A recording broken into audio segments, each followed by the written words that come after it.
Deep within the Silver Dragon dungeon, two guards stood watch over the towering gate. Suddenly, heavy footsteps rang out, and a strange energy rippled through the dark corridor. Startled, the guards spun around, fear flashing in their eyes as they recognized their queen. Rosswise, the Silver Dragon Queen, approached with regal confidence. She ordered them away, wanting to confront the prisoner alone. As the guards obeyed, she stepped into the cell, her piercing gaze cutting through the gloom. There sat Leon Cosmo, once a legendary hero, now bound in heavy chains. She asked him coldly how it felt to be a prisoner of the Dragon Clan. Leon lifted his head, eyes sharp despite his restraints, and told her to kill him. Amused, Rosswise tilted her head, intrigued by his defiance. She asked if he truly desired death so quickly. Stepping closer, she told him it wouldn't be so simple. He was strong, striking, and still full of spirit. Her fingers brushed his chin as she mocked him, saying scars would only make him look perfect. Leon growled, shouting for her to stop humiliating him and just strike him down. Instead, she proposed something unexpected: to join the Silver Dragon Clan. Leon smirked, eyes narrowing, and asked if she was even worthy of his loyalty. That insult lit a fire in her eyes, shock and fury blazing within them. In an instant, she struck him with a blow so powerful, his chains shattered like glass. He fell to the cold ground, coughing as dust swirled around them. Rosswise pinned him there with a crushing fist, her expression filled with rage. "How dare you speak to me like this?" she hissed. With a mocking laugh, she sneered that his legend meant nothing now. She called him a pitiful fool and promised his death would be slow and certain. Leon spat bitterly that she had stolen his dream of leaving a legacy behind. Rosswise chuckled darkly, saying it was an amusing thought, but he'd never bear an heir. Leon roared with defiance, telling her never to underestimate humanity. In a flash, her tail whipped around his neck, coiling like a serpent. She lifted him effortlessly into the air, taunting him for his stubbornness. Leon clawed at her tail, his breath growing shallow as her grip tightened. Even at death's door, he managed to rasp out her name. Rosswise smiled, amused, ready to beg for mercy, she teased. But Leon, struggling for air, revealed she'd made two fatal mistakes. Her brows furrowed as he declared the first, isolating herself with the Dragon Slayer. Then he roared the second, the one she'd never escape. "Tasting my blood," he growled. Rosswise froze. A chill swept through her as realization struck. She'd triggered a blood curse. Instantly, her tail loosened, and Leon crashed to the floor, gasping for breath. He crawled backwards, his gaze locked on her as the curse took hold. Rosswise staggered, heat rushing through her body uncontrollably. She dropped to her knees, her breathing ragged, confusion twisting her features. What is happening to me?" she spat, clutching herself. Leon smirked darkly, his voice low. "That's my soul burning you alive. You'll feel it forever." Tears welled in the Dragon Queen's eyes as the torment escalated. Then, with a feral growl, she lunged at him. The force of her strike slammed him to the stone floor. Leon groaned in shock, staring up at her glowing, wild eyes. But instead of killing him, she pinned him, her expression unreadable. Suddenly, she leaned down and kissed him, hard and desperate. Leon froze, stunned, utterly speechless. Hours later, the dungeon floor was littered with chains and torn garments. Rosswise stirred, her glowing eyes still marked by the curse's power. She sat upright, scanning the dim room, trying to piece together what had happened. Her gaze locked onto Leon, fury flashing across her face. "What have you done to me?" she roared. Leon, calm, despite his exhaustion, explained,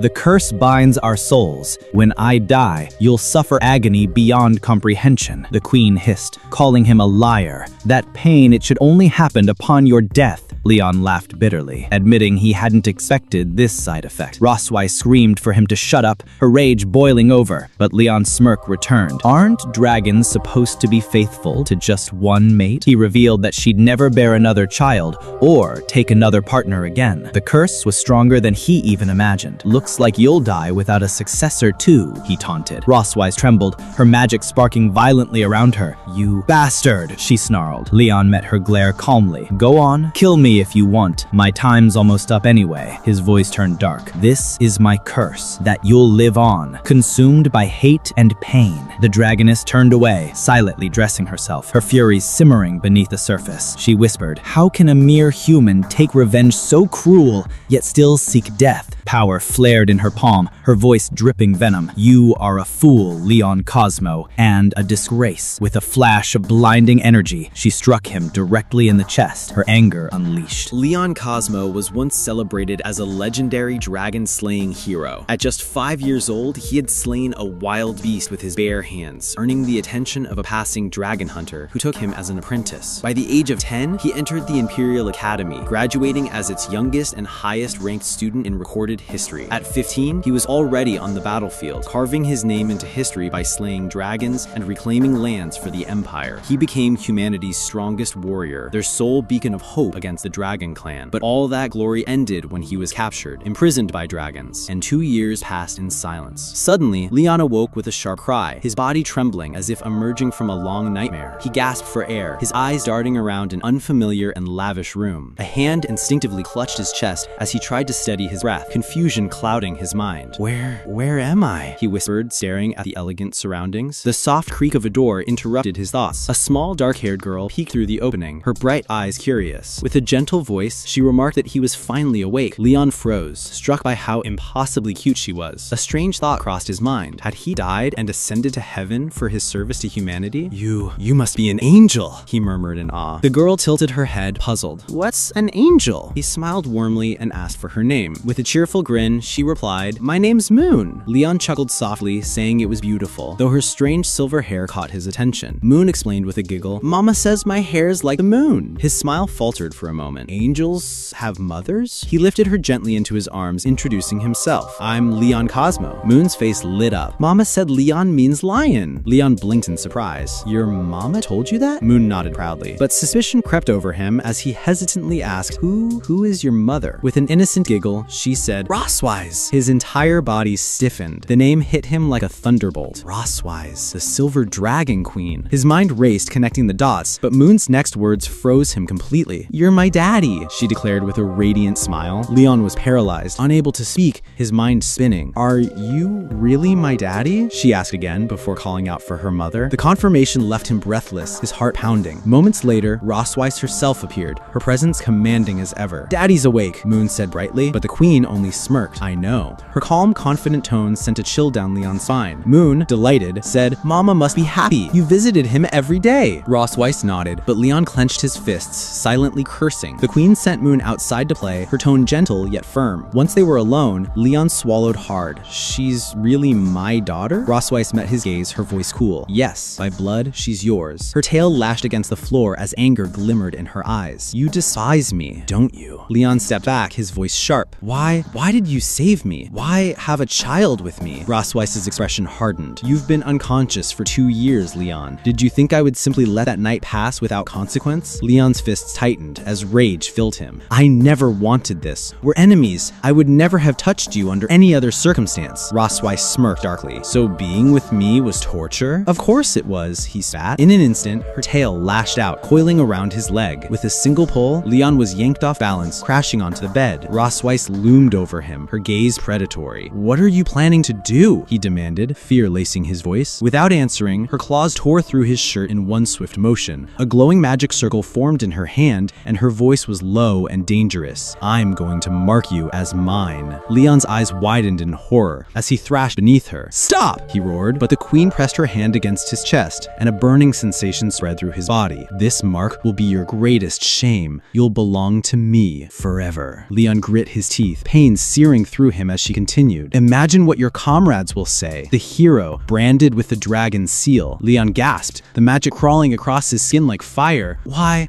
go this far?" Rosswise leaned in close, her eyes cold. "Because dragons do not forgive. Our revenge is absolute." Her voice dripped with venom. "You will live branded by my hand, humiliated for the rest of your days." Leon clenched his fists, pain mixed with shame as the mark etched itself onto him. But Rosswise smiled with satisfaction, her eyes gleaming with triumph. "For me," she murmured, "this mark is the highest honor." She leaned down, her voice a whisper against his ear. "Now, let your life as a dragon's prey truly begin." The scene opens within the towering halls of the Grand Silver Dragon Castle. Two maids chat quietly, gossiping that their queen seems unusually cheerful now that her husband has awakened from his coma. From the shadows, Leon Cosmo overhears their words, irritation flashing in his eyes at being called her husband. Memories Memories of Rosweiss's crushing embrace the night before flood his mind, the way she had nearly broken his body. He clenches his fists, his decision solid. He will not be her plaything. He will escape, no matter the cost. Moving stealthily, Leon observes one of the castle's fortified gates. 4 powerful dragon guards stand watch, their presence making it impossible to flee that way. Yet something gnaws at him. The eerie silence, the lack of guards elsewhere in the castle. As he searches for an opening, something unusual catches his eye beyond the wall. In the grass, nearly hidden from view, is a small hole leading into darkness. Leon crouches down, suspicion rising. Could this be a trap? Despite his doubts, desperation wins. This is his only chance. With one last glance at the towering castle, he mutters a bitter farewell. Keep Moon safe. She's yours. Then he slips into the narrow tunnel, vanishing into the darkness. But from afar, a pair of curious eyes watches him go. Little Moon, with her silver hair glinting in the sunlight, tugs at her mother's sleeve. Mommy, look! Daddy's digging like a dog. She giggles. Rosweiss, the silver dragon queen, smiles softly. Incredible, isn't he? Moon tilts her head. So he's my real daddy? Rosweiss kneels, cupping her daughter's face. It's not polite to say real, my love. Say this instead. Bring him back. Moon nods with a cheerful grin, though she doesn't yet understand. Meanwhile, Leon sprints through the dense forest beyond the castle. Branches whip against his face, his breath ragged as he pushes his body to its limit. Almost there. Human territory is just beyond the mountains. At last, he stops to catch his breath, convinced he's gone far enough. But his relief is short-lived. A chill runs down his spine as he senses something approaching. Looking up, his eyes widen in horror. Rosweiss, he whispers. The silver dragon descends from the sky in her full, majestic form. Her thunderous voice echoes. Amused. Impressive. You truly are a great runner. Leon's heart races as her massive tail crashes into the ground before him, blocking his path. Rosweiss lands gracefully, her gleaming eyes fixed on him. Wouldn't it be fun to play some more? She teases. Leon grits his teeth, realizing the truth. You made that hole for me, didn't you? A playful smirk spreads across her face. I did. I wanted to see how far you'd get. His eyes narrow. I knew it was a trap. I just didn't think you'd catch me that fast. The dragon queen circles him slowly. Do you think humans will still call you a dragon slayer with my mark carved into your chest? Leon glares. I'd rather start a new life as an ordinary man than keep suffering under you. Her expression hardens. You truly don't appreciate kindness, Leon Cosmo. With one powerful motion, her enormous claw scoops him up like a toy. He struggles as she takes flight, soaring high into the night sky. Where are you taking me? He roars over the howling wind. Rosweiss's voice is calm, chilling. I'm helping you return. Hours later, beneath the light of the moon, the dragon glides over the borderlands. Suddenly, she releases her grip. Leon plummets through the air, screaming in shock as branches whip against him during his descent. With a bone-jarring thud, he crashes into the forest floor, groaning in pain as he clutches his head. Gritting his teeth, he forces himself to stand, scanning the tree line. Then his eyes widen in horror. In the distance, glimmers a brightly lit city. Is that a human city? He breathes. Behind him, Rosweiss appears in her human form, her silver hair gleaming under the moonlight. Yes, she says softly, that's your empire. Leon spins around, disbelief etched on his face. Rosweiss steps closer, her tone sharp. Did you really think you could just walk back into that city like nothing happened? A sly smile curves her lips. Even this close, you'll never truly go back. Suddenly, Leon clutches his chest as a burning sensation flares from his dragon mark. A violet glow spreads across his body. Rosweiss's voice drips with amusement. When one of us feels intense desire, the other reacts. You feel it, don't you? The heat coursing through your body? Leon glares at her. You want to do this here? Her smirk deepens. I brought you here so you'd understand true shame. Right in front of your precious homeland. Leon's jaw tightens. You think I'll lose hope over this? You're wrong. In a sudden burst of strength, he grabs her wrist, his voice fierce. I swear I'll repay every bit of this humiliation twice over. Rosweiss freezes, momentarily stunned by his defiance. A faint blush rises to her cheeks. Slowly, a smile spreads across her lips. Good, she says with a soft voice. I'll be waiting, alive or dead. Beneath the shade of a towering tree near the Empire's border town, Leon Cosmo rests against its trunk, utterly drained. Beside him, Rosweiss reclines gracefully, her satisfied smile making his exhaustion even more obvious. You've done well, she teases, her voice dripping with amusement. Leon groans in frustration, barely able to lift his head. As she stretches, Rosweiss playfully suggests, perhaps I'll bring you here every month. A little hometown visit, don't you think? His face twists in irritation. You're obsessed. All you want is to drain me of every ounce of strength I have, Dragon Queen. Rosweiss smirks at his defiance, but rises elegantly to her feet. Enough. Moon is waiting for us at home. She turns to leave, but Leon's voice stops her. Wait. Intrigued, she glances back at him. Leon forces himself to his feet, determination flashing in his tired eyes. I'm a dragon slayer, not some trophy to be carried around like prey. I'll make the journey on my own. Her brows lift, amused by his audacity. It's more than a 10-day trek, even for you. Don't underestimate a human's endurance, he retorts. A slow, challenging smile curves her lips. Very well. Let's see how long you last. Hours later, Leon trudges through the dense forest, sweat dripping from his face, every step heavier than the last. His breathing becomes ragged, his body screaming in protest. Finally, he collapses against a tree, gasping for air. From behind, Ross Weiss approaches, her tone almost mocking. Do you need help? I'm fine, he grits out, refusing to look at her. Her laughter is soft but cutting. The only thing strong about you is that stubborn pride. He shoots her a glare, and the tension between them thickens like a storm ready to break. Suddenly, movement in the distance catches Leon's eye. Through the trees, armored figures appear, a squadron of dragon slayers. His heart leaps with hope. They could help me escape. But beside him, Ross Weiss's expression darkens, her killing intent radiating like an icy wind. He instantly understands. If he calls out, every one of them will die. One of the knights raises his hand, signaling his men to halt. A man in decorated armor steps forward, his sharp gaze scanning Leon and Ross Weiss. You two seem lost, the captain remarks. Leon forces a strange smile. Just out for a walk. He keeps his voice light, determined to keep these soldiers out of danger. The captain nods, but his tone is wary. These woods are dangerous. We can escort you back. Leon shakes his head politely. That won't be necessary. We can handle ourselves.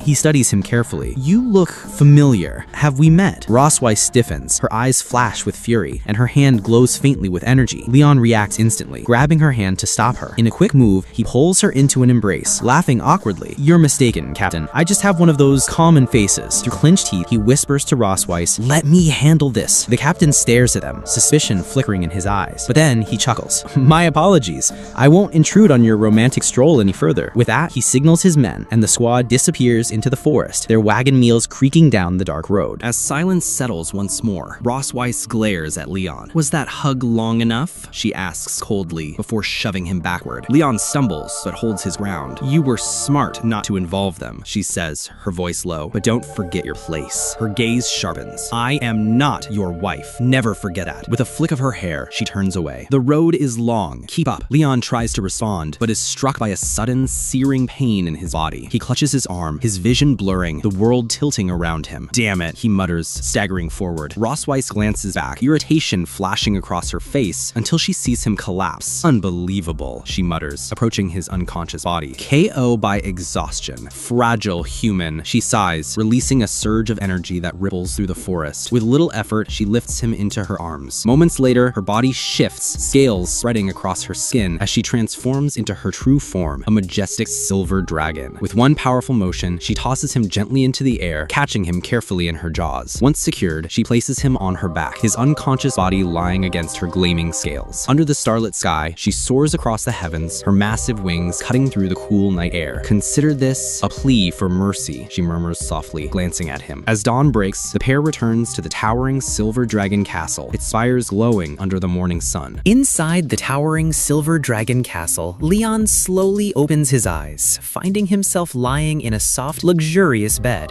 At his side, a familiar, cheerful voice breaks the silence. Daddy, you're awake! Moon exclaims, her tiny hands gripping the edge of the mattress. Leon blinks in confusion, his mind still foggy. How did I get back here? The little girl beams with pride. Mommy brought you home! Her words trigger a memory of Ross Weiss capturing him, carrying him like prey. He winces at the thought. His attention shifts to his right hand, now carefully wrapped in clean, white bandages. I did that, Moon says proudly, puffing out her chest. I fixed Daddy's hand. Leon's gaze softens as he studies her bright eyes. Dragons are supposed to be ruthless, merciless, he thinks to himself. But this little one? She's different. Maybe it's because she's a hybrid. Maybe it's because she really sees him as her father. With a warm smile, he ruffles her hair. You did great, Moon. You're amazing. The girl beams at his praise, her tail flicking happily. Just don't grow up to be like your mother, okay? He adds teasingly. Moon tilts her head in confusion, not understanding. Suddenly, a cold voice cuts through the air. And what, exactly, is wrong with being like me? Leon stiffens, glancing toward the door. Ross Weiss steps in gracefully, a tray in her hands. I didn't say anything, Leon blurts out awkwardly,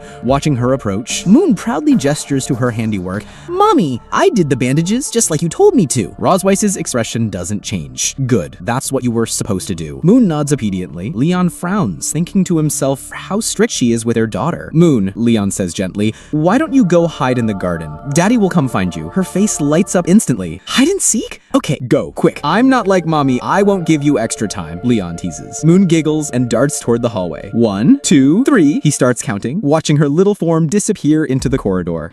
Not so fast, Daddy, she calls out playfully. Once she's out of sight, Leon stops counting and spins to face Rosweiss. Don't you think you're being a little too harsh with her? He demands. Rosweiss sets down the tray calmly, her tone icy. Dragons raise warriors. Discipline is necessary. She's gentle, Leon argues. A gentle is an insult to a dragon, Rosweiss retorts, her eyes narrowing. You know, you're actually pretty cute when you're not breathing fire. Her face tightens, and in a swift motion, she grabs him by the shirt, yanking him close. Don't flatter yourself, she hisses. You're nothing but a slave for me to vent my anger on. Stop throwing yourself at me. Leon's mouth opens, but no words come out. Her fury leaves him stunned. Moments later, Rosweiss exhales sharply, releasing him. As queen, I have duties. Taking care of Moon is your responsibility. Then, in a rare moment of softness, she steps closer and whispers, she adores you, Leon. Don't forget that. The scene shifts to the sprawling castle gardens, vibrant with flowers and greenery. Leon walks through with a heavy sigh, muttering from dragon slayer to babysitter. Perfect. A sound catches his attention. He glances ahead and sees a small figure hiding behind a marble pillar. With a grin, he points dramatically. Found you! But Moon doesn't move. She just stands there, scowling at him. Leon blinks. What's wrong with her?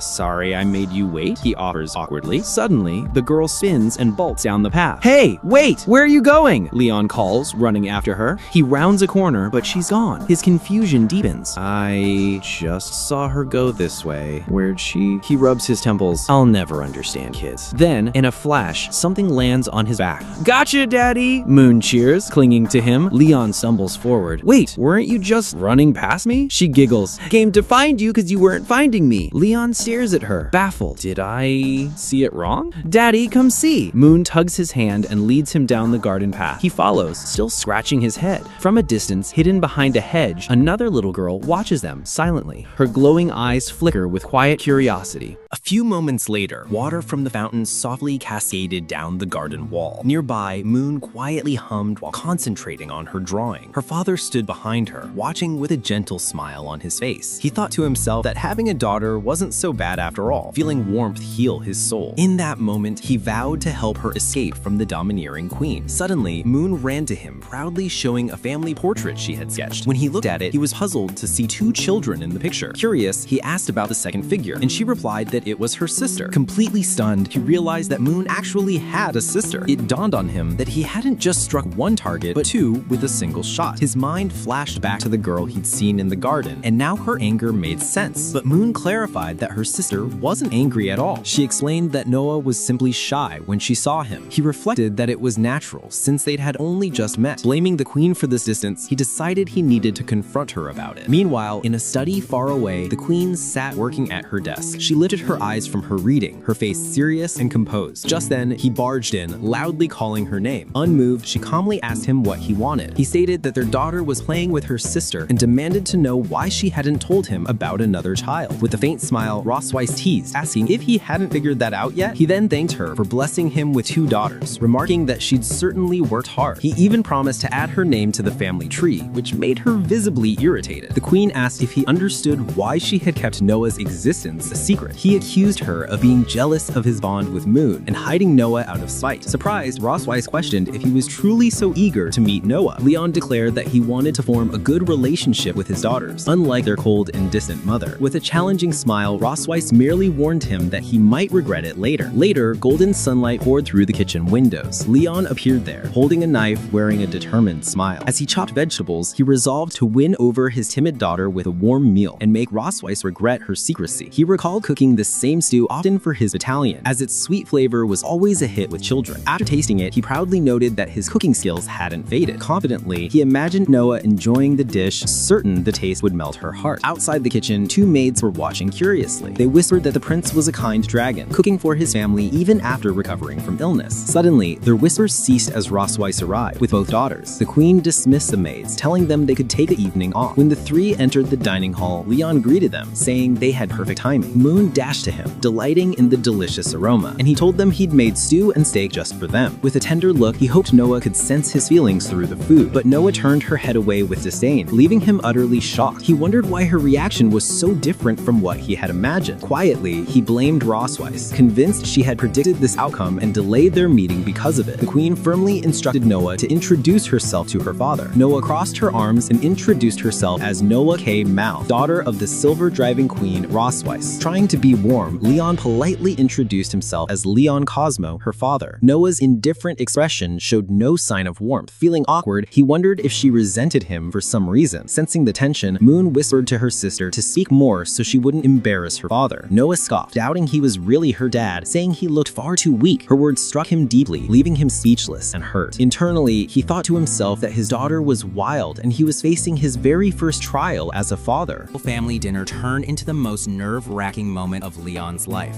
Though his daughters shared his features, he quickly noticed their personalities were opposite, with Noah being a mirror of her mother. With a hopeful smile, he asked his eldest if the meal he cooked tasted good. Noah bluntly replied that it wasn't, criticizing the meat for being too tough and unpleasant to chew, which ended the conversation abruptly. Watching this exchange, the queen let out a quiet, amused laugh. When Moon asked why she was smiling, Rosweiss replied that it was simply because their family was all together. Moments later, she teased Leon, asking if he wasn't happy as well, and he responded awkwardly that he was. Moon then sweetly asked if her father could join them for dinner every day, and though he agreed, he hesitated internally. Noah quickly interrupted, raising her voice to say she didn't want that. Curious, Moon asked why, and Noah declared she wanted to attend the Young Dragons Academy as soon as possible. Rosweiss reminded her that the school was meant for older dragons and questioned her urgency. The girl confidently stated that she wanted to begin hunting dragon slayers right away, shocking her father. Leon froze, realizing in disbelief that his daughter was eager to defeat him, her own father. He attempted to warn her that such warriors were powerful and the path was dangerous. Noah retorted sharply, demanding not to be treated like a child, though he thought to himself that she truly was one. Backing her up, the queen agreed with Noah's plan, saying starting early meant she would become stronger faster. Rosweiss then challenged him to give a valid reason for stopping Noah from entering the academy. Understanding that resistance would only harm his image further, Leon shifted his approach. He reluctantly agreed, saying he had no objections. In that instant, he saw through Rosweiss's strategy. He pictured her as a towering beast, realizing she was using their own daughter to break him mentally. Vowing silently to take revenge, he listened as Rosweiss declared that he would help Noah prepare for her entrance exam scheduled in a month. Overjoyed, Noah eagerly accepted her mother's orders. Once dinner was over, Moon happily patted her stomach, boasting to her sister about how full she was. When the girls left the table, Leon turned to Rosweiss, calling her name. He then suggested they wash the dishes together, leaving her puzzled. She pointed out that the servants usually handled that. He countered that the true way to end a family dinner was for the parents to clean up as a couple. In a low voice, he asked if she didn't want to create a loving, peaceful home for their daughters, even if it was only an illusion. When Rosweiss glanced back, she saw her daughter peeking at them with hopeful eyes. Seeing her daughter's gaze, the queen reluctantly agreed. Moon cheered at the response and offered to help as well, but Noah quickly grabbed her sister's hand. She firmly pulled her away, insisting that she was coming with her. As the girls disappeared,